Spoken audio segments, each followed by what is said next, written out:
Hey everyone. So far what we have seen is how we can implement methods and functions, and we saw that how many we can give a lot different number of parameters, as many as we want.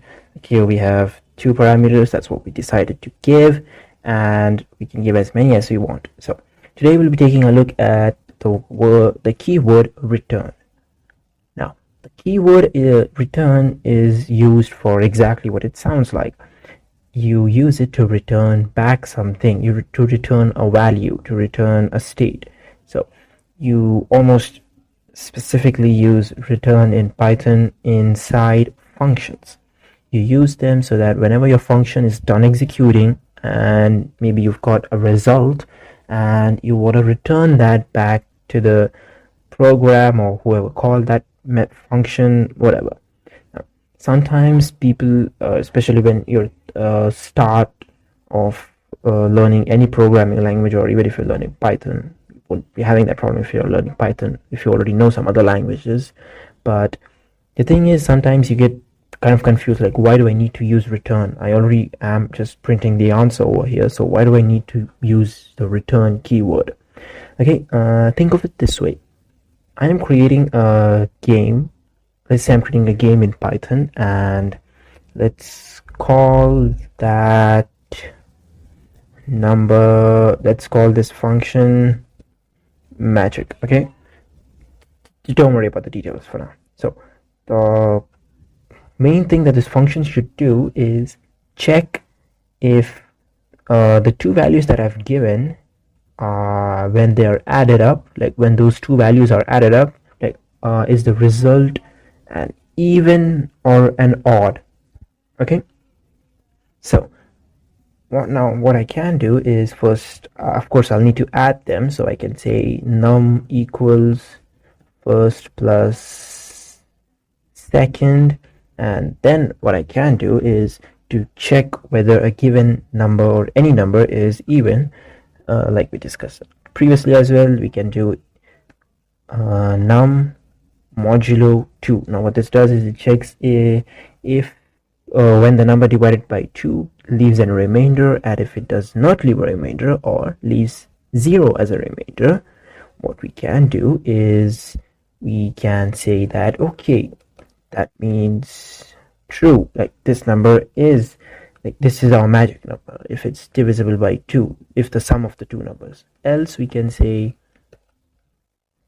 false.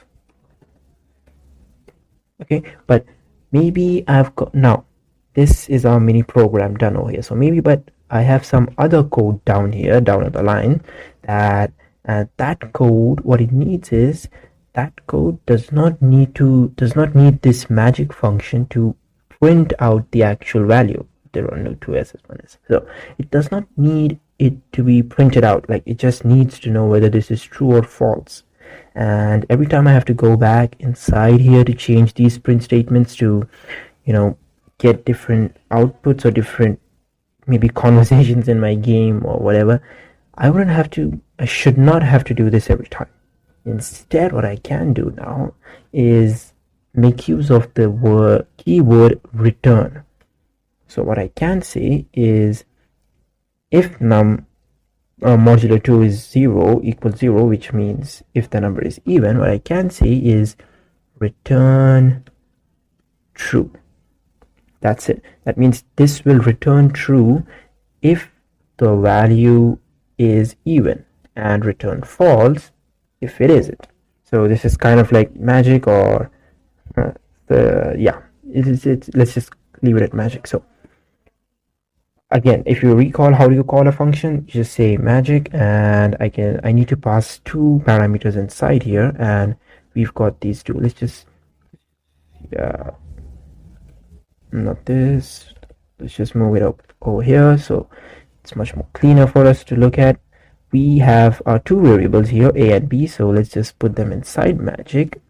And now what we do is, whenever we call them and it gets executed and it returns true. And what happens when a value gets returned? You need to store it somewhere.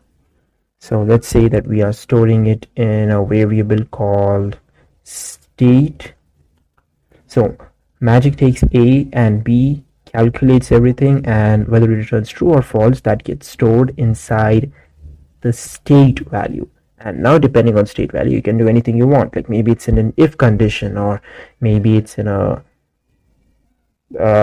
some big logic of yours.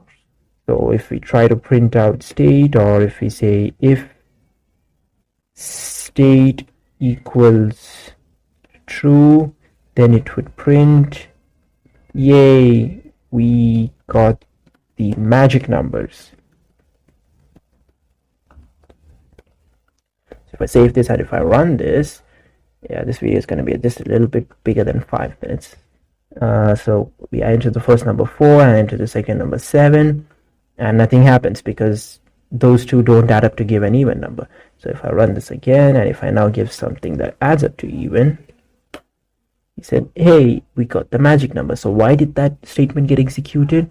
Because it returned true over here, and that true was stored inside this variable state, and when it compared them, it found them to be true, and that's how we got the numbers. So that's how you use the return keyword inside functions. That's basics about it, and I'll see you guys next time.